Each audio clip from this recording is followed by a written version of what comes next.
Pemerintah resmi memperketat pembatasan sosial berskala besar di Pulau Jawa dan Bali terhitung mulai 11 hingga 25 Januari 2021. Dengan kebijakan ini, pemerintah akan memberlakukan pembatasan aktivitas di perkantoran, kegiatan pendidikan tetap secara daring, dan meningkatkan penerapan protokol kesehatan di tempat umum. Menteri Koordinator Bidang Perekonomian yang juga Ketua Komite Penanganan COVID-19 dan PEN Airlangga Hartarto memastikan pemerintah akan tetap mengizinkan pengoperasian tempat-tempat yang berkaitan dengan kebutuhan pokok. Hanya saja, pemerintah akan mengatur jam operasional dan kapasitasnya. Pemerintah juga masih memperbolehkan aktivitas tempat ibadah dengan syarat melakukan pembatasan kapasitas hanya 50% serta penerapan protokol kesehatan.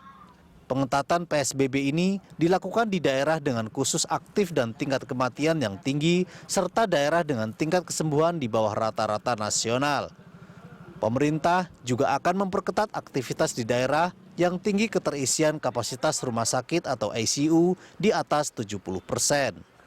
Penerapan pembatasan itu meliputi satu, membatasi tempat kerja dengan work from home 75%, dengan melakukan protokol kesehatan secara ketat. Kemudian yang kedua, kegiatan belajar mengajar secara daring. Yang ketiga, sektor esensial yang kita sudah ketahui bersama berkaitan dengan kebutuhan pokok masyarakat tetap beroperasi 100% dengan pengaturan tentu jam operasional, kapasitas, dan menjaga protokol kesehatan secara ketat. Pemerintah mendorong bahwa pembatasan ini dilakukan pada tanggal 11 Januari sampai dengan 25 Januari dan pemerintah akan terus melakukan evaluasi. Nah, pemerintah akan melakukan pengawasan secara ketat untuk pelaksanaan protokol kesehatan, menjaga jarak, mencuci tangan, memakai masker, dan meningkatkan operasi justisi yang dilaksanakan oleh Satuan Polisi Pamong Praja, aparat kepolisian, dan unsur TNI. PSBB dilakukan karena provinsi di Jawa dan Bali memiliki satu atau lebih dari 4 parameter pembatasan sosial yang ditetapkan pemerintah, yakni angka kasus positif aktif di wilayah tersebut di atas rata-rata nasional, yakni 14%. Dan angka kematian pasien COVID-19 di atas rata-rata nasional, yakni 3%. Tim Liputan, Berita 1, Jakarta. Pemirsa, untung rugi PSBB sebagian Jawa Bali. Itulah topik Morning Talk kita pagi ini. Dan untuk membahasnya kita telah terhubung dengan Sekretaris Eksekutif 1 Komite Penanganan COVID-19 dan Pemulihan Ekonomi Nasional atau KCP PEN, Raden Pardede. Anda juga kami undang untuk berpartisipasi dengan menghubungi kami di nomor telepon yang tertera di layar televisi Anda. Selamat pagi Pak Raden. Selamat pagi Mbak. Selamat pagi semua, salam sehat. Salam sehat. Jadi PSBB ini kenapa disebut sebagian? Karena ternyata berlaku mikro, tidak semua kabupaten kota diberlakukan PSBB yang sama. Ya betul, jadi memang kalau kita lihat ini kita akan mengutamakan daerah-daerah yang padat penduduk. Dan kita lihat tren kenaikan daripada infeksinya itu meningkat dalam beberapa minggu terakhir ini. Ini tren ini memang kita lihat berulang kembali setiap kita mengalami atau melakukan libur yang cukup panjang, trennya menaik. Dan yang kedua adalah global trend juga seperti itu. Jadi tren daripada global di mana terjadi kenaikan infeksi, gelombang kedua, gelombang ketiga di berbagai negara. Di samping juga ada varian-varian baru sekarang dari virus ini. Ada varian yang datang dari United Kingdom dan juga dari South Africa. Jadi ini kita juga melakukan itu untuk mencoba mengendalikan pandemi ini supaya kita tetap bisa artinya memberikan pelayanan kesehatan yang semaksimal mungkin. Banyak yang mengatakan atau menganggap kebijakan ini dinilai setengah-setengah, Pak Raden, bahkan nanggung begitu. Sementara kalau kita bicara terkait dengan global trend yang barusan Anda sampaikan, itu di negara lain sudah mencapai wave kesekian. Kita di Indonesia wave 1 saja belum. Kenapa kebijakan yang dinilai setengah-setengah ini yang diambil? Tanggapan Anda, Pak? Begini, setiap negara itu punya karakteristik yang berbeda-beda. Jadi kalau kita lihat Mbak ya, perbandingan kita memang kalau kita bandingkan Indonesia dengan katakan Korea atau Cina, tentu kita tidak lebih baik dari mereka. Dibandingkan dengan Eropa, itu kita jauh lebih baik, demikian juga dengan Amerika.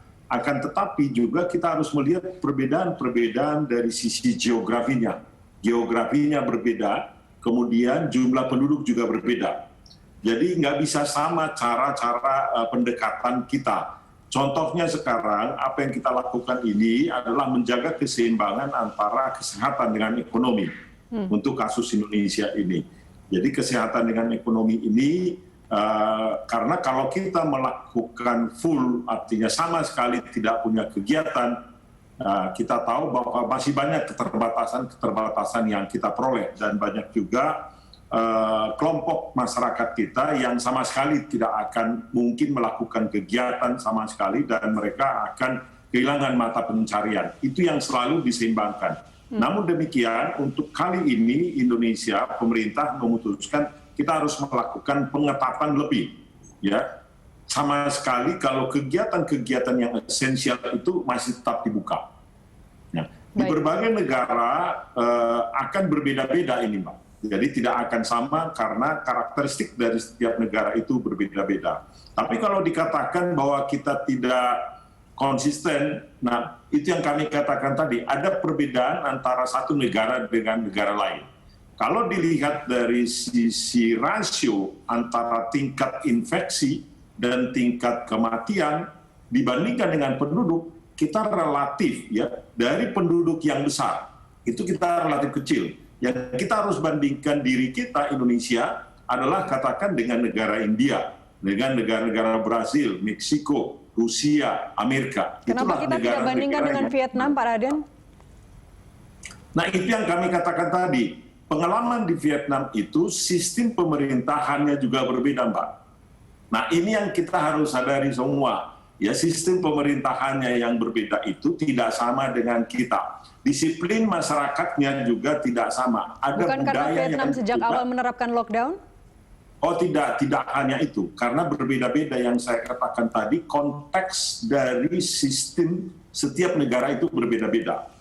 Baik, karena kita Vietnam juga kalau kita dengar PSBB yang sangat ketat di awal, Mbak. Ya, karena kalau kita dengar Vietnam kan begitu membanggakan di awal-awal ya, lockdown sebagian desa, kemudian juga kemarin-kemarin angka pertambahan kasusnya kurang dari 10. Bahkan sekarang kan ada varian baru yang sudah masuk ke sana, angkanya jadi ratusan begitu. Tapi sekali lagi ya. Pak Raden, kalau kita bicara terkait dengan kegiatan kesehatan dan ekonomi, kita memang tidak mungkin lockdown total karena pasti akan banyak yang menjerit. Sekarang pun juga banyak yang menjerit, pengusaha pun juga sudah banyak yang menjerit. Tapi sampai kapan kita akan terus, APBN kita akan terus terkuras untuk itu. Sekarang rasio utang naik, ini yang disampaikan Presiden dalam ratas kemarin, rasio utang kita naik, pendapatan turun, bahkan dari BUMN. Sampai kapan kita akan terus-terusan membiayai dengan, sekali lagi, sebagian pihak menilai bahwa kebijakan ini masih dinilai nanggung atau setengah-setengah? Ya, memang ini adalah pekerjaan yang tidak mudah, ya. Seperti kita tahu, kita akan melakukan PSBB ini selama 2 minggu dan kemudian akan dievaluasi dan dapat diperpanjang jika kondisi tidak menunjukkan perbaikan. Ya. Bahwa akibat dari sini, kalau kita melakukan PSBB, artinya kita melakukan pembatasan kegiatan secara signifikan ini, maka tentu kelompok menengah ke bawah, kelompok rentan ini kita harus perhatikan. Jadi serba sulit juga kalau kita, jadi saya pikir banyak juga kelompok yang maunya kita memperhatikan kelompok menengah ke bawah, tetapi defisitnya tidak naik. Itu kan tidak mungkin, Mbak. Nah ini yang menurut saya itu, mereka ini terlampau egois melihatnya itu. Karena justru kita memperhatikan kelompok menengah ke bawah, manakala keadaan mereka sangat susah, maka kita memberikan perlindungan sosial. Bantuan sosial yang diberikan pemerintah kali ini adalah yang paling masif dalam sejarah Republik Indonesia. Ingat itu. Jadi kalau menurut saya, kalau kita memberikan bantuan kelompok menengah ke bawah, bahwa akibatnya itu defisitnya naik, bahwa akibatnya itu hutang naik, kita harus cari lagi nanti solusi terhadap itu. Bukan kita menyatakan jangan membantu mereka. ini adalah kesalahan persepsi, Mbak. Dan saya harap Mbak dan juga teman-teman wartawan harus mengerti ini. Kesehatan masyarakat adalah yang terdepan, kesejahteraan mereka adalah yang nomor satu. Itu yang harus kita sama-sama tanamkan. Betul, Mbak. Supaya satu. Betul, jangan sampai salah ini. Baik, Pak Raden, kita masih punya satu segmen lagi. Pemirsa tetap bersama kami kembali usai jeda.